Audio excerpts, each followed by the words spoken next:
내가 그의 집을 영원토록 심판하겠다고 그에게 말한 것은 그가 아는 죄악 때문이니 이는 그가 자기의 아들들이 저주를 자청하되 금하지 아니하였음이니라. 아멘.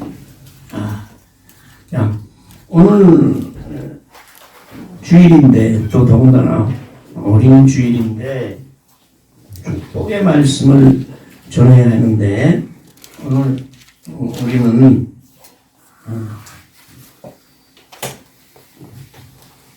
가정교육을 잘못함으로 인하여 한 집안이 망하고 나라가 어지러워지고 한 그 이야기를 통해서 우리가 과연 이 나라가 교회가 가정에서 직장에서 젊은 사람들을 어떻게 우리가 양육하고 가르쳐야 되는지를 함께 배우고자 합니다. 네. 엘리라는 사람은 그 당시에 대제사장이었어요. 그러니까 제사장은 하나님의 제사를 주관하는 사람인데 그 중에서 대제사장은 그 모든 곳에 위에 있는 가장 높은 자리에 있는 사람이죠. 그럼 대제사장의 집안이라는 것은 하나님께 축복을 받은 집안이에요. 말하자면 신앙의 명문가라, 명문가. 요즘도 그런 얘기 하는 사람이 있어요. 이거 내 증조 할아버지가 예수를 처음 믿었고 내 할아버지가 장로님이시고 내 아버지는 목사고 나는 집사야. 나는 신앙의 우리 집안은 신앙이 아주 명문 집안이야. 이렇게 자랑하는 사람들이 있어요. 자랑은 안 해도 속으로 그런 긍지를 가지고 산단 말이에요. 우리 집은 대대로 믿는 집안이야. 어떤 사람도 물어봐 그거를 만나면 몇 대째 신앙생활 하십니까? 왜 물어봐? 내가 지금 믿는 게 중요하지 뭐 몇 대째 믿는 거 뭐 조상 대대로 믿는지 뭐 더 잘 믿나? 하여튼 그 정도로 이 대제사장쯤 되면 그 가정이 그 명문 집안이요 신앙에서는. 왜냐하면 아론의 후예고 하나님께서 함께 하시는 집안이라 이 말이에요. 근데 그 집안이 하루아침에 망했어. 아들이 둘이 있었는데 전쟁에 나가서 한꺼번에 다 죽고 그 아들 죽었다는 소식을 들은 아버지 엘리 제사장은 의자에 앉았다가 뒤로 넘어져가지고 목이 부러져 죽고 그리고 더 끔찍한 하나님의 저주는 뭐냐면 그 집안에 너희 집안에서 나오는 사람들은 젊어서 다 죽으리라. 너희 집안에는 노인이 없을 거야. 집안에 노인이 있다는 것은 하나님의 복입니다. 그렇게 오래 살게 하셨다는 거 아니에요. 네. 우리나라에도 지금 노인 인구가 많잖아요. 이게 어떻게 보면 하나님께서 복을 주신 건데 이거를 복인 줄 몰라. 네. 그래서 그러한 명문 집안이 하루아침에 하나님께 저주를 받아가지고 이렇게 완전히 멸문지화라고 알아요? 완전히 가정이 망한 거야. 그것뿐만 아니라 대제사장이 그 모양이니까 그 나라도 블레셋의 침공을 받아가지고 지금 아주 풍전등화와 같이 나라가 망하게 생겼어.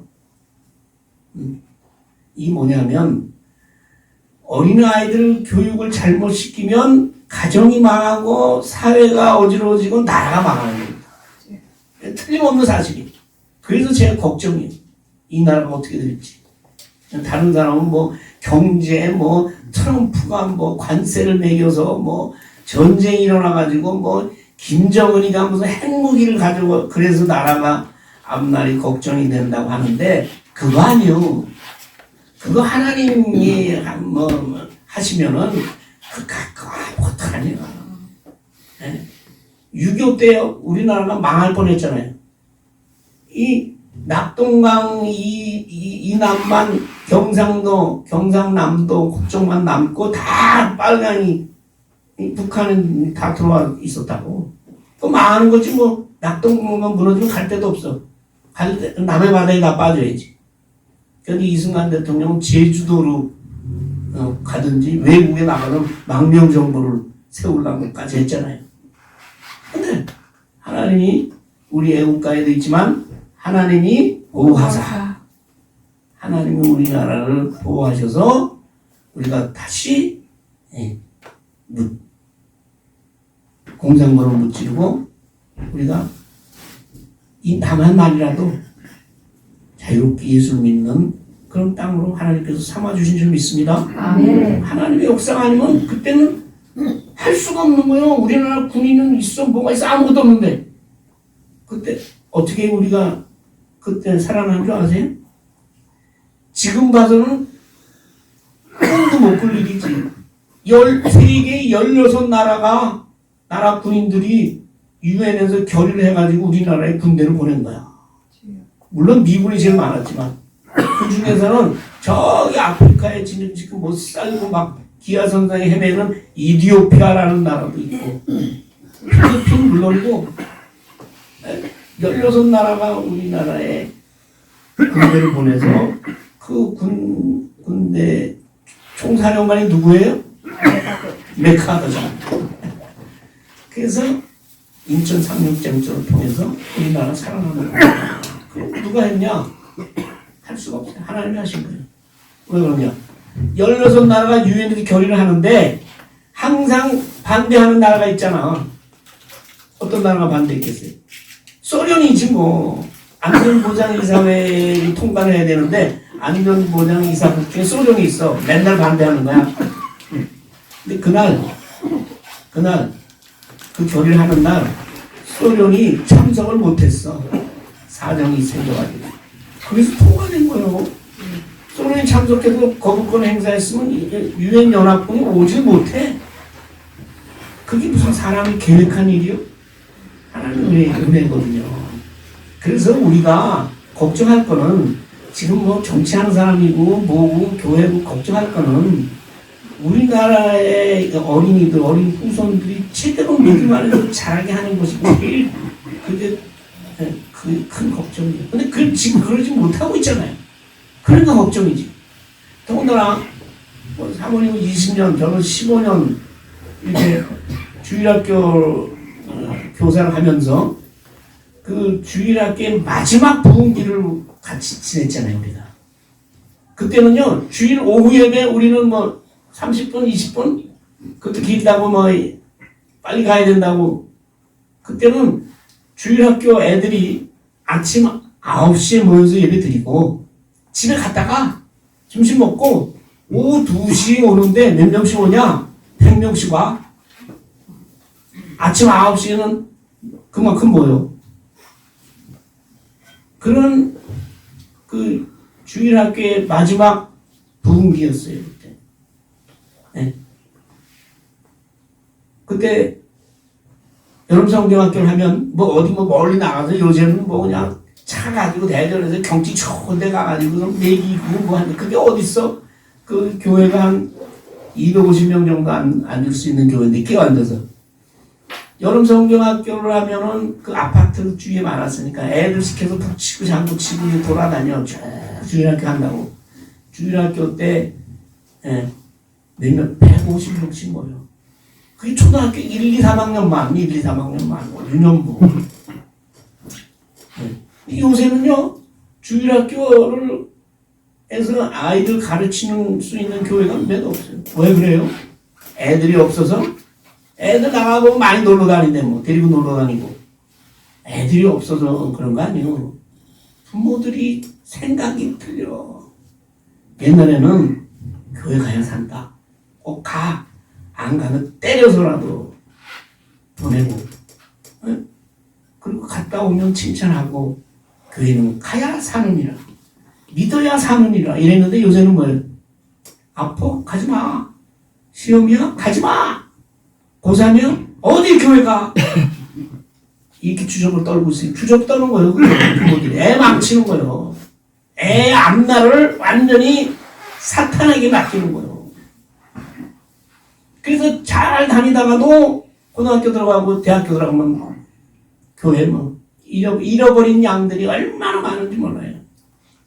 내 선배 한 사람 맨날 전화하면 잃어버린 양입니다. 그런 사람이 있었어요. 어머니 권사고 아버지 양모고 아버지 일찍 돌아가셨고 어머니 권사예요. 우리 같은 동네 살고 제 상관도 했었고 친하니까 제가 그 집에 놀러 가면 그 권사님 권사님 어머니가 나의 손을 꼭 잡고 장로님이라며 우리 아들 좀 어떻게 좀 해봐. 권사님 그렇게 안타까워하는 거야. 이 사람은 고등학교 때까지 학생회장까지 한 사람인데 대학 들어가면서 교회를 떠났어. 그러니까 알아 자기도. 자기가 잃어버린 양이라는 거 알아. 근데 교회를 못 나오는 거야. 작년에 갔어요. 나보다 2살 위인데 먼저 갔어. 하여튼 아이들이 신앙 안에서 바로 서지 않으면 우리나라의 미래는 없습니다. 그리고 이 세계에도 미래가 없어요. 그 아이들을 어려서부터 믿음을 키우지 않으면 중간에서 다시 돌아오기 힘들어. 자, 여기 보세요. 엘리라는 대전에 아들이 둘이 있었습니다. 근데 이게 아주 못된, 그래서 우리가 그 사무엘 2장 1절에 보면 불량한 사람이라고 했어요. 불량한 사람이라. 2장 12절에 보면 엘리의 아들들의 행실이 나빠 여호와를 알지 못하더라 그랬거든요. 근데 이 전번 번역하는 성경을 보면 엘리의 두 아들은 불량자라. 불량배 알아요? 불량배? 불량배 알아요? 요새 엘리의 아들이 그렇다. 불량배라는 건 악하다. 인간적으로 악하기만 할 뿐더러 하나님을 몰랐다고. 하나님을 두 아들이. 근데 이때는 벌써 아들이 멀리 컸거든. 어떤 정도로 아들이 그 품행이 나빴냐 하면 옛날에 제사를 드리면 화목제라는 특히 제사는 그 재물을 나중에 나누어서 먹을 수가 있습니다. 제사장하고 제사 드린 사람들하고 나눠 먹을 수가 있어요. 근데 나누기 전에 꼭 해야 될 게 뭐냐면 하나님 앞에 기름하고 좋은 부위는 먼저 태워서 하나님 앞에 드린 다음에 그 다음에 고기를 삶아서 요거는 삶은 다음에 제사장이 가져갈 몫이 따로 있어요. 부분이 있다고 어깨, 가슴, 요거는 제사장 거, 요거는 제사 드린 사람 거 이렇게 나누어서 먹었거든요. 근데 얼마나 이 인간들이 나쁘냐면 지금 삶고 있어. 근데 와가지고 제사장 아들들이 삼지창 말하면 그걸 가지고 삶고 있는 고기에 아무거나 푹 찔러가지고 다 가져가는 거야. 다 가져가. 다. 제사장을 들어. 그뿐만 아니라 하나님 앞에 드릴 때는 먼저 기름과 콩팥과 이런 거 좋은 걸 태워서 먼저 드려야 되는데 와가지고 생고기 내놓으래 이제. 삶은 고기는 하도 먹어서 물렸대. 생고기 좋아하는 사람 있어요? 아 있잖아. 생고기 육회. 제사장이 생고기를 먹고 싶다고 하신다고 와가지고선 막 가져가는 거야. 삶기도 전에. 그러니까 그 제사 드리는 사람들 아이고 하나님한테 먼저 기름을 태워야지요. 그랬더니 아니야. 기름이 없으면 고기가 맛대가리가 없어. 기름이 없으면 생고기가 맛이 없어. 그러니까 하나님께 태워드릴 기름까지 다 생고기 먼저 가져가는 거야. 이게 뭐냐? 하나님을 우습게하는 거야.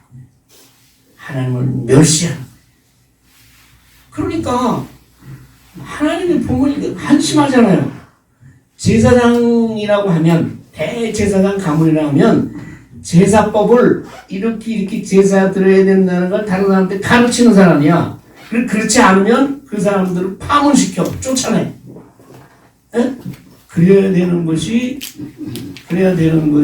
대제사장 해야 될 일이거든. 근데 그 대제사장은 나이가 많아서 98세 죽었으니까 나이가 많아가지고 실제로 제사장의 직분을 일을 하는 두 아들이 제사법을 무시하고 자기네 배를 채우기 위해서 삶은 거 막 가져가고 하나님께 드릴 것까지 그렇긴 해요. 기름기가 있어야 맛있죠? 그래서 삼겹살 여러분 잘 드시잖아. 삼겹살 왜 맛있냐? 기름이 들어간 그거를 하나님께 바칠 거를 먼저 가져가니 이게 뭐예요? 하나님 우리가 읽는 이 전에 2장 17절에 보면 소년들의 죄가 여호와 앞에 심히 크면 그들이 여호와의 제사를 멸시함이었더라. 여호와의 제사는 하나님을 만나는 의식입니다. 근데 그 하나님이 만나는 의식은 하나님이 정한 법대로 해야 되는 거예요. 그 법을 무시하는 거예요. 그게 뭐예요? 하나님을 멸시하는 거, 하나님을 우습게 하는 거. 여러분, 이게 뭐예요? 그것은 하나님의 심판자죠. 하나님의 심각한 징벌이 기다리고 있는 거예요. 그러니까 어려서부터 하나님을 두려워하고 하나님을 존귀하게 여기고 예배드리는 것에 모든 그 하나님의 말씀에 순종해서 예배드리고 하나님의 말씀에 순종해서 사는 것, 그것을 배우지 않으면 그것은 뭐예요? 하나님께서 멸망시키는 화를 자초하는 것이야. 그건 아이들을 멸망의 길로 인도하는 것이에요. 하나님의 말씀을 가르치지 않고 하나님을 모르면 그것이 뭐예요? 그것은 멸망으로 인도하는 길이에요. 넓은 길이지. 근데 이 대제사장의 아들이라는 게 그런 짓을 하고요. 거기다 한 수 더 떠서 오늘 읽은 제목이요. 아들들이 온 이스라엘에 행한 일, 그다음에 그 성전 안에도 수정을 드는 무슨 이런 일을 도와주는 여자들이 많았거든. 그 여자들하고 같이 동침했다는 거예요. 그 여자들하고 잠자리를 같이 한다니까. 이 제사장 아들이 참 기가 막힌 일이에요. 기가 막힌 일. 근데 그 기가 막힌 일들이 우리나라 교회에서는 없는 줄 압니까? 매스컴을 떠들썩하게 하는 그런 무슨 성추행이니 무슨 이런 것들이 비일비재하잖아요. 드러나지 않아서 그렇지. 드러난 것만 그렇게 우리가 이슈가 되지. 그 드러나지 않는 그런 성적인 문란하는 것들이 교회에서 많이 벌어지고 있습니다. 저는 그걸 교회 생활하면서 봐왔기 때문에 말씀드리는 거예요. 자, 그러니 하나님 보시기에 어떻겠어요?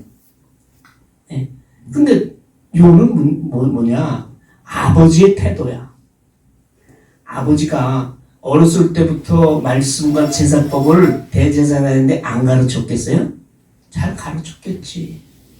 잘 가르치는데 왜 그 아들이 이렇게 되는 거예요?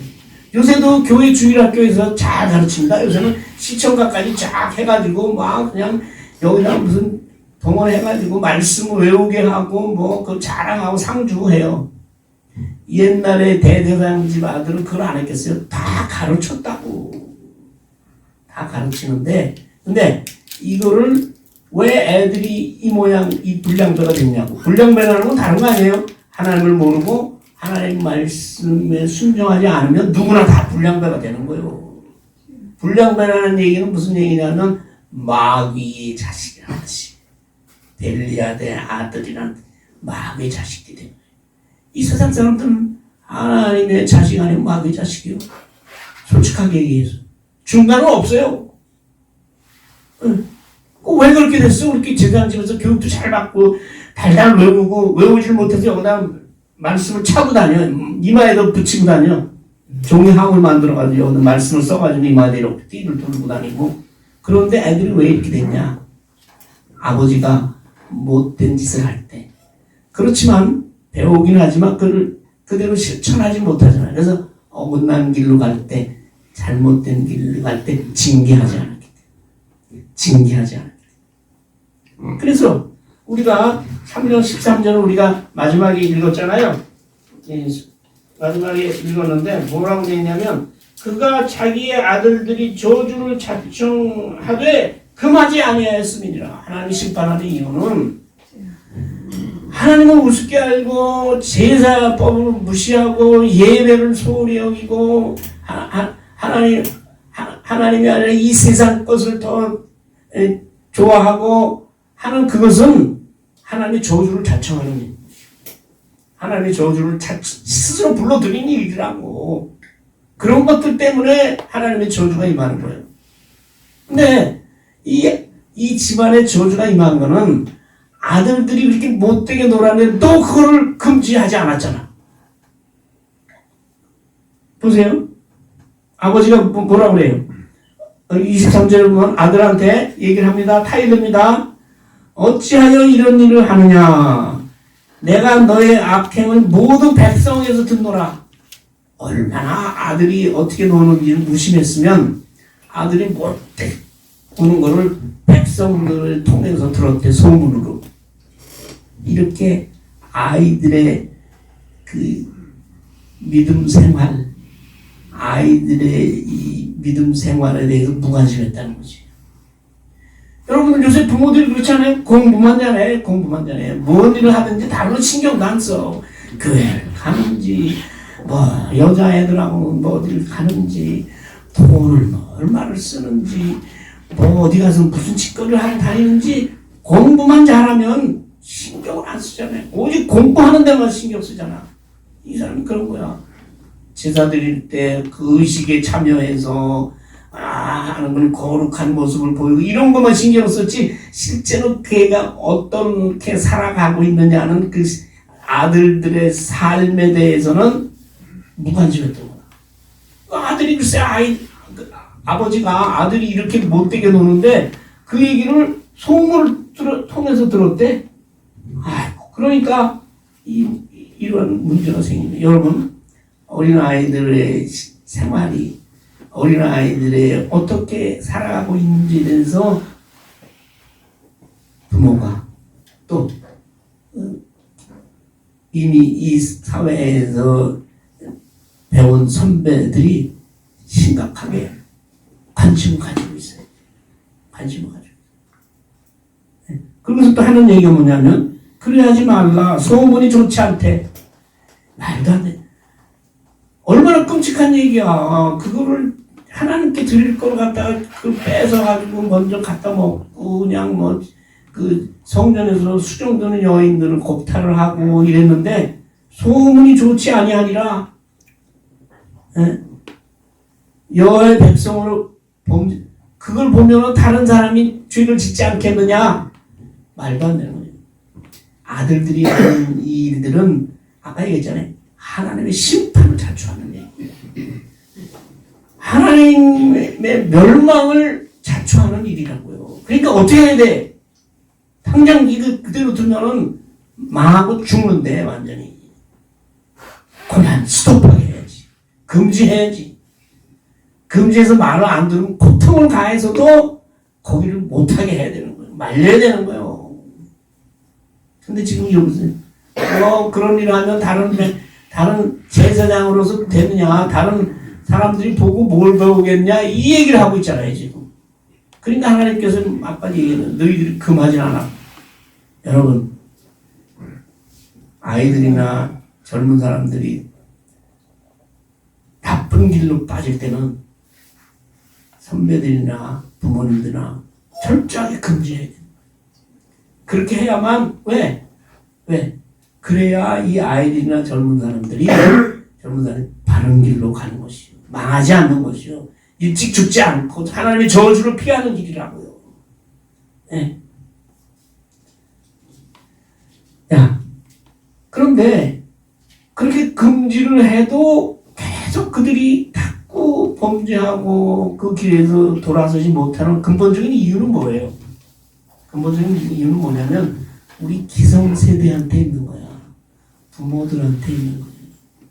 그 얘기 뭐냐면 부모들이, 기성세대들이 자기가 하나님의 말씀에 순종하여 예수 그리스도를 닮아가며 십자가를 지고 그리스도를 따라가는 제자의 길을, 그런 삶을 잘 살았으면 어린아이들이 그거를 보고 따라가는 거예요. 그게 참된 교육이에요. 여러분, 말로 안 얘기하고 성경 목록을 뭐 노래를 통해서 뭐 배우고 뭐 교육을 통해서 뭐 아무리 듣고 깨달아도 그 배우는 사람은 가르치는 사람의 행실을 보는 거예요. 그럼 당신은 어떠냐? 보니까 가르치는 잘 가르치는데 그 사람의 삶은 말씀과 반대되는 삶이야. 특히 바리새인들. 그래서 그걸 외식이라고 그러잖아요. 겉으로는 거룩하고 하나님의 말씀 배우고 잘 가르치는데 속으로는 뭐예요? 속으로는 돈을 좋아하고 남에 대한 사랑이 없고 불쌍한 사람들의 것을 빼앗아 먹고 하나님의 말씀을 순종하지 아니하고 그렇게 사는 모습을 보이면 아무리 잘 가르쳐도 아무리 잘 배워도 그 배우는 사람이 죄의 길로 하나님의 저주의 길로 심판의 길로 갈 수밖에 없습니다. 그래서 우리나라에서 가장 큰 문제는 아이들을 탓하기 전에 젊은이를 탓하기 전에 나의 신앙의 모습을 그렇게 봐요. 내가 과연 예수 그리스도의 삶을 본받으며 남을 위해서 희생하고 헌신하고 하나님의 말씀에 순종해서 하나님을 귀히 여기면서 살아가는지 그것이 안 되기 때문에 아이들이 삐뚤어지고 죄의 길로 빠지는 겁니다. 자, 우리가 하나님을 믿으면서도 세상 것을 더 귀히 여겨 교회에 와서만 하나님을 믿고 말씀에 아멘하고 찬양을 부르는데 실제 생활에서는 하나님이 아니라 이 세상 것을 따라가. 그럼 그건 하나님보다 세상을 더 귀하게 여기는 거 아니에요? 그런 모습을 보고 자라는 아이들이 하나님을 귀하게 여기고 하나님만 의지하고 하나님을 따르고 예수 그리스도의 십자가를 지고 살아가겠어요? 자기 어른들이 자기 선배들이 보면 말로는 교회에서는 거룩하게 그렇게 믿고 말로 사랑을 외치지만 실제 사는 모습이 그와는 전혀 다르고 돈을 좋아하고 쾌락을 따라 나가고 남을 용서할 줄 모르고 정죄하고 그런 모습을 볼 때 말하자면 말씀과 자기 믿음과 겉으로 드러나는 믿음의 모습과 실제 생활 모습이 다른 그것을 보고 자라는 아이들이 어떻게 하겠어요? 자기들도 그렇게 따라가는 거예요. 교회에서는 가면 잘해. 성경 말씀 잘 외우고 상 주니까 뭐 1등이야 1등. 또 그거를 부모들이 너무 좋아해. 근데 그 아이가 실제로 어떻게 살아가고 있는지에 대해서 관심이 없어요. 그냥 공부만 성적표만 보는 거야. 교회 학교 가서 애들 뭐 패고 다니는지 뒤로 가서 여자애들하고 같이 돌아다니는지 하지 않아야 될 짓을 하고 돌아다니는지 뭐 컴퓨터 앞에 들어가서는 무슨 뭐 공부를 하는지 뭐를 뭐 딴 거를 들여다보고 있는지 그건 관심이 없으니까 성경만 나오면 돼. 그런 것들이 아이들을 망치고 젊은 세대들을 하나님의 저주의 자식들로 만들어가는 거예요. 그래서 이제 우리는 다시 결론은 뭐냐? 똑같아요. 다시 십자가에 예수 그리스도의 십자가의 사랑과 하나님의 말씀으로 돌아가는 일밖에 없습니다. 사무엘이 얘기합니다. 순종이 제사보다 낫다고 했어요. 1000번 만번 제사를 드리고 예배를 드리는 것보다 하나님의 말씀에 순종해서 예수 그리스도의 십자가를 지고 예수 그리스도를 닮아가는 그 치열한 믿음 생활의 모습이 그것에 실패할 때 다시 하나님 앞에 엎드려서 회개하고 다시 하나님 말씀 붙들고 하나님께 찬양하며 눈물 흘리고 회개하는 그 모습들을 통해서 아이들이 배우는 것이요. 잘못했을 때는 하나님 앞에 저렇게 해야 되는구나. 그리고 잘못했을 때는 나한테 고통과 징계와 하나님의 심판이 기다리고 있구나. 이러한 두려운 마음, 하나님을 두려워하는 마음, 예배를 귀히 여기는 마음, 하나님의 말씀에 순종하기 위해서 애쓰는 마음. 그래서 이 세상 것보다는 하나님 걸 더 존귀해 여기고 하나님께 영광을 돌리는 삶이 나의 인생의 목표라는 그 목표의식이 주어질 때 우리 어린아이들과 젊은이들이 바로 가고 가정이 바로 서고 나라가 바로 서고 그리고 온 세계가 복음이 끝 끝까지 전해지는 그런 귀한 역사가 나타날 줄 믿습니다. 아버지 하나님 감사합니다. 엘리야 아들들이 타락하고 하나님께 저주받을 일을 하지만 이를 말리지 못하고 이를 금하지 아니하고 하나님보다 자기 아들을 더 귀하게 여겼다는 그런 하나님의 중요한 심판의 말씀을 들었습니다. 아버지 하나님, 이 세상에 우리가 입으로만 주 예수보다 귀한 것은 없네 찬양하지만 우리가 이 실제 생활에 있어서는 모든 세상 것을 우리 주 예수보다 더 귀하게 여기고 살아오지는 않는지 그리하여 그러한 모든 우리의 겉과 속이 다른 신앙 때문에 우리에게 하나님의 저주와 심판과 하나님의 징계가 따라오는 건 아닌지 우리 깊이 생각하며 묵상하며 나부터 바른 신앙인으로 자라고 하나님 앞에 엎드리고 잘못했을 때 회개하는 그러한 우리의 회개의 기도를 통해 우리의 젊은 사람과 어린아이들이 기성세대를 보고 신앙의 바른 신앙의 길로 자라날 수 있도록 주님께서 도와주시고 함께하여 주시옵소서. 예수님의 이름으로 기도하옵나이다. 아멘.